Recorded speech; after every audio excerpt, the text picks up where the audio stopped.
Frankenstein by Mary Shelley.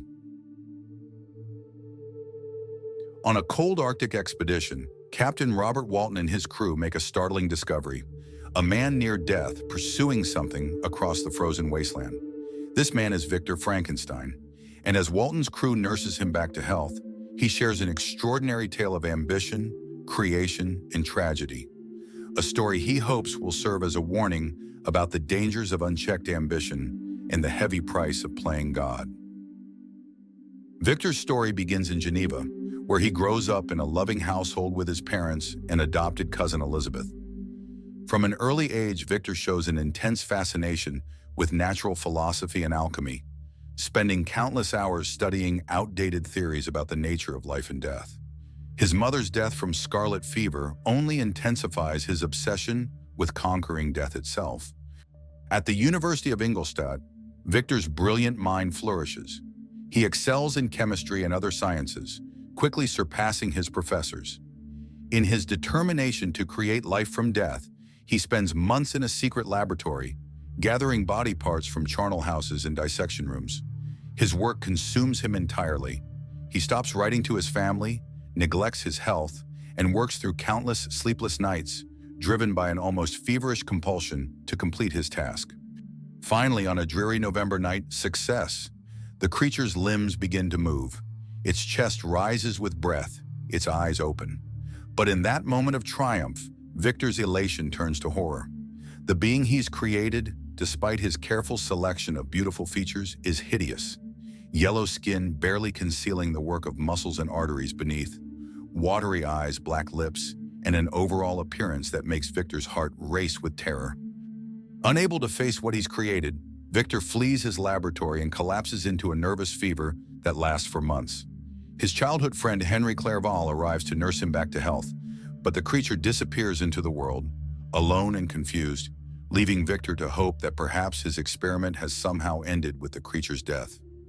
This hope is shattered when Victor learns that his youngest brother William has been murdered near their Geneva home. Upon returning home, he catches a glimpse of his creation lurking near the scene and realizes with horror that the creature is responsible. Worse still, Justine Moritz, the family's beloved servant, is falsely accused of the crime.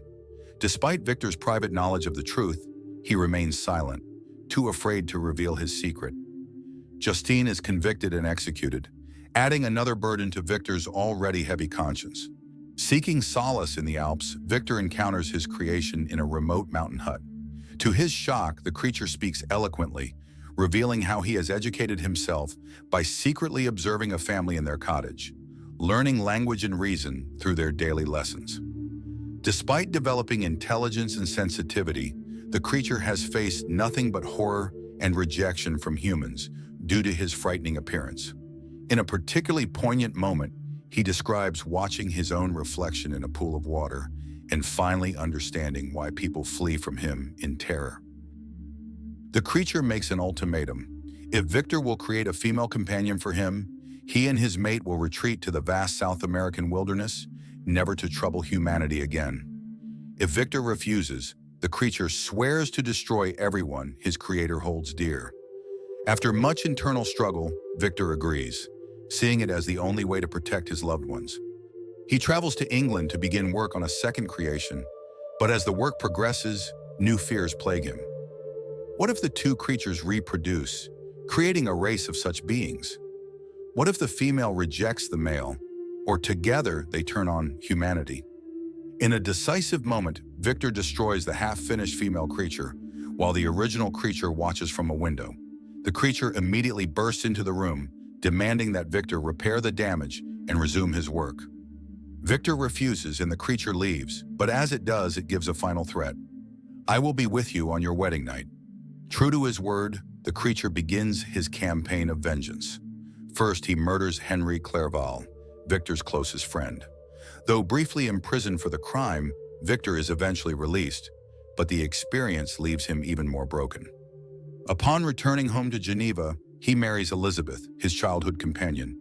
But on their wedding night, the creature fulfills his promise by killing her. The loss drives Victor's father to die of grief shortly after. Consumed by vengeance, Victor pursues the creature into the Arctic.